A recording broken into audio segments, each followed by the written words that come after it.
Episode 109. Seminggu kemudian, Putri menatap perutnya yang kian hari kian membesar. Sedih hatinya ketika mengingat suaminya. Biasanya Nathan selalu mengelus perut Putri, bahkan mengecup. Tapi telah seminggu, sosok itu tidak melakukannya. Sedih ketika harus membayangkan sakitnya Nathan di balik jeruji besi.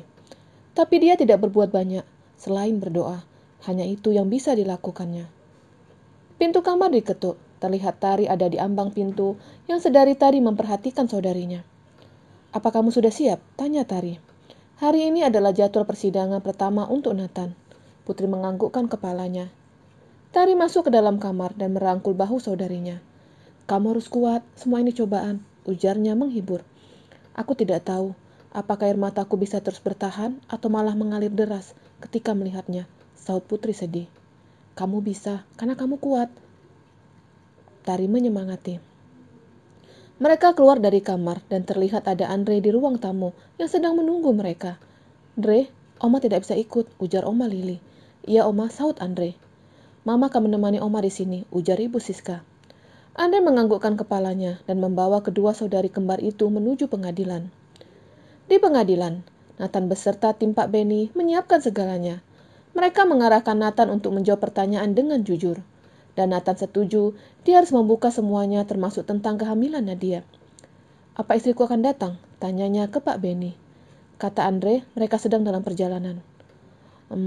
Pak, lakukan sesuatu untukku," ujarnya. "Apa?" "Jangan izinkan Putri melihatku seperti ini." Nathan menunjuk pakaiannya dengan rompi bertuliskan tahanan. "Baik," sahut Pak Benny. Waktu persidangan dimulai, terlihat semua memasuki ruangan, termasuk Nadia bersama timnya juga memasuki ruangan. Andre dan kedua saudari kembar itu juga memasuki ruangan persidangan. Tapi ketika Putri hendak masuk, tim pengacara Pak Benny menghalanginya. "Ada apa, Pak?" tanya Putri. "Sebaiknya Ibu di sini." "Loh, kenapa?" "Aku ingin melihat suamiku," ujar Putri kekeh. "Maaf, ini permintaan Pak Nathan," jelas pria itu. Andre yang mendengar itu langsung menatap ke arah Putri. "Sebaiknya kamu di sini. Nathan melakukan ini untukmu juga," jelasnya. "Aku harus masuk dan melihatnya," sahut Putri dan berusaha untuk masuk. "Lebih baik Ibu di sini saja. Kami khawatir Ibu akan merusak jalannya persidangan," jelas tim Pak Benny. "Aku janji tidak akan mengganggu persidangan. Biarkan aku melihat suamiku," ujar Putri sedih. Melihat itu membuat Andre tidak tega. Dia membawa Putri dan Tari ikut serta ke dalam ruang persidangan, duduk bersama dengan orang-orang yang mereka tidak kenal. Sidang Pengadilan Negeri X yang menyidangkan perkara pidana dengan nomor registrasi perkara 123 atas nama terdakwa Raja Nathan Leonardo akan segera dimulai. Majelis hakim memasuki ruang sidang. "Hadirin dipersilakan untuk berdiri," ujar panitera. Majelis hakim lalu duduk. "Silakan duduk," ujar hakim. Sidang Pengadilan Negeri X yang menyidangkan perkara dengan nomor registrasi perkara 123 atas nama terdakwa Raja Nathan Leonard dinyatakan dibuka dan terbuka untuk umum, ujar hakim lalu mengetuk palu 3 kali. Hakim mempersilahkan terdakwa untuk masuk ke dalam ruang sidang. Nathan masuk ke dalam ruang sidang mengenakan kemeja putih dengan rompi yang bertuliskan tahanan. Dia memperhatikan ruang sidang dan terlihat istrinya sedang menatapnya dengan derai air mata yang telah mengalir. Nathan duduk di kursi yang sengaja diletakkan di tengah-tengah. Dia benar-benar diperlakukan seperti narapidana. Hakim memberikan kesempatan untuk tim Nadia untuk membacakan gugatannya. Setelah tim Nadia membacakan gugatannya, dilanjutkan dengan tim Pak Benny. "Dengan ini, kami menyangkal semua tuduhan yang diberikan pelapor kepada terdakwa. Kami menganggap pelapor sedang membuat laporan palsu," ujar Pak Benny. Hakim ketua memberikan kesempatan untuk Nadia mengatakan yang sebenarnya. Nathan berpindah. Dia duduk di samping tim Pak Benny.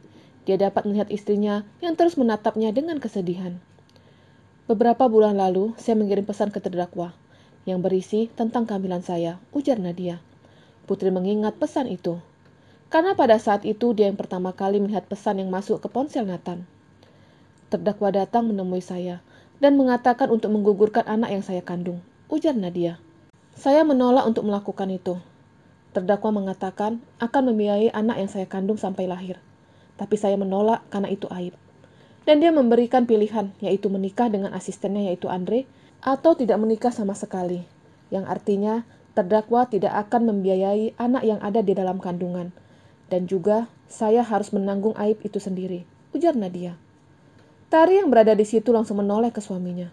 Akan aku jelaskan nanti, ujar Andre yang mengerti dengan tatapan istrinya yang membutuhkan penjelasan darinya.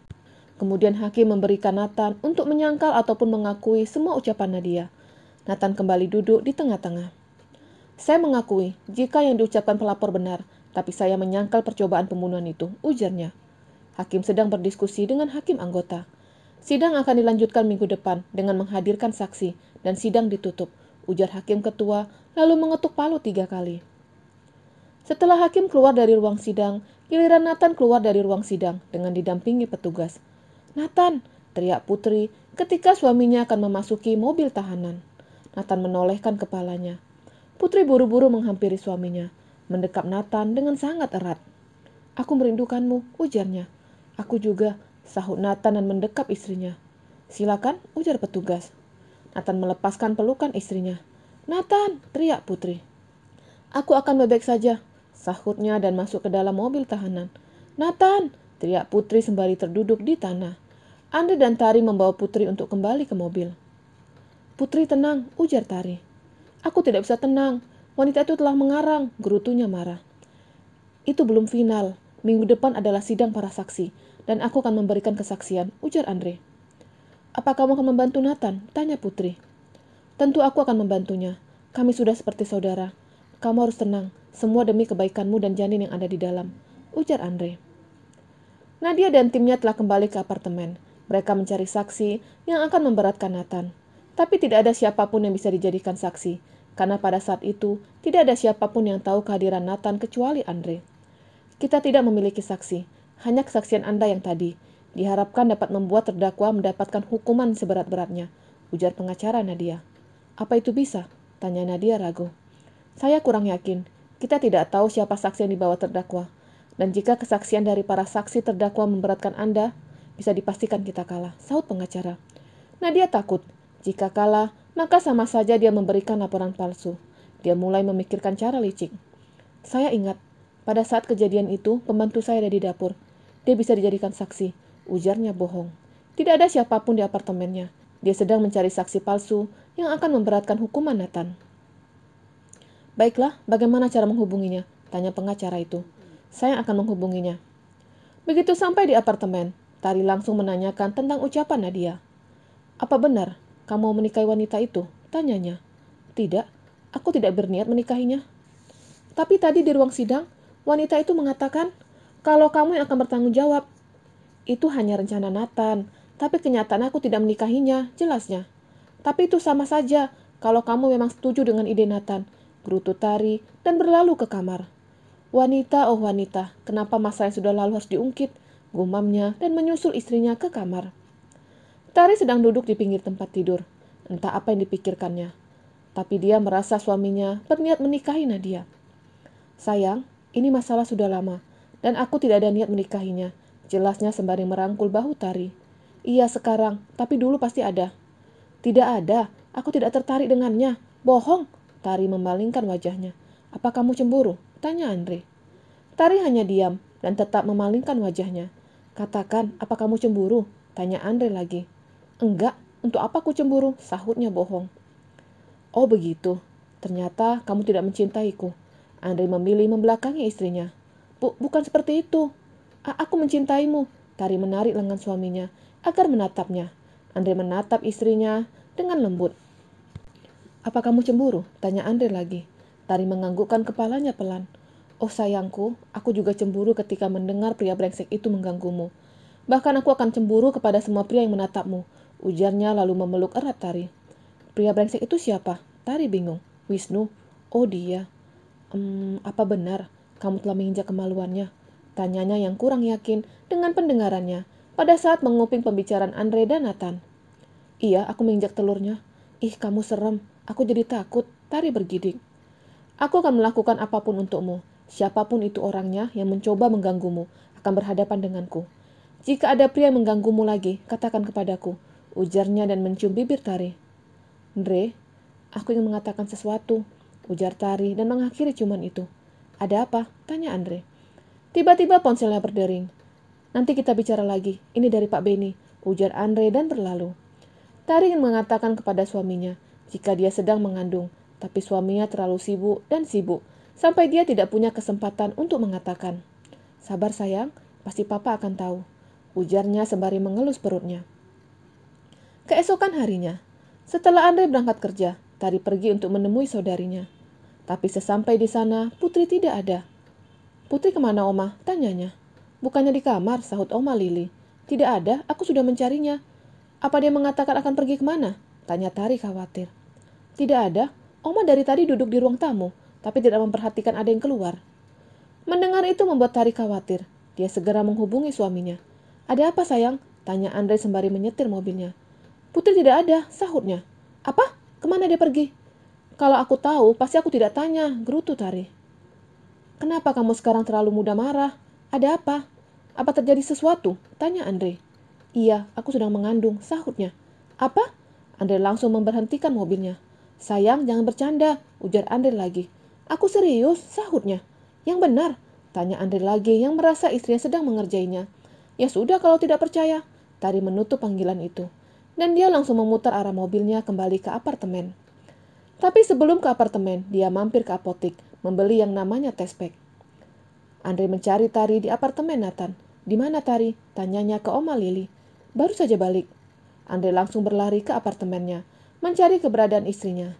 Dia menemukan istrinya sedang di dapur. Loh, kenapa kamu di sini? Bukannya kamu harus mencari Putri? Tari heran. Aku akan mencarinya nanti, tapi lakukan ini untukku. Andre memberikan tespek ke istrinya. Apa kamu tidak percaya dengan ucapanku? Tanya Tari balik dan membawa tespek itu ke kamar mandi. Dia mengecek menggunakan air urinnya, menunggu selama 5 menit, terus menatap ke arah tespek, tapi hanya tertera garis satu. Kenapa dengan tespek ini? Dokter sudah mengatakan kalau aku hamil, gumamnya bingung. Andre mengetuk pintu kamar mandi. Tari, apa hasilnya? Teriak Andre dari depan pintu kamar mandi. Dia keluar dari kamar mandi, lalu memeluk suaminya. Aku tidak hamil, ujarnya dan menunjukkan tespek itu ke Andre. Ya sudah, kita harus berusaha lagi nanti. Aku sekarang pergi mencari Putri. Jika dia sudah kembali, katakan kepadaku, ujar Andre lalu mengecup istrinya. Tari terduduk lemas. Dia bingung dengan perkataan Dokter Lita yang mengatakan dirinya hamil. Tapi ketika dicek menggunakan tespek, tidak ada garis 2. Kenapa dokter itu membuatku bingung? Andre tahu, jika istrinya menginginkan hamil, ingin rasanya dia bertanya, dari mana Tari bisa membuat candaan seperti itu. Ketika mendengar kabar itu, membuat Andre bahagia. Tapi ketika itu hanya candaan istrinya membuatnya kecewa. Tapi dia mengerti, kenapa Tari melakukan itu. Karena istrinya sangat mendambakan seorang bayi. Bersambung.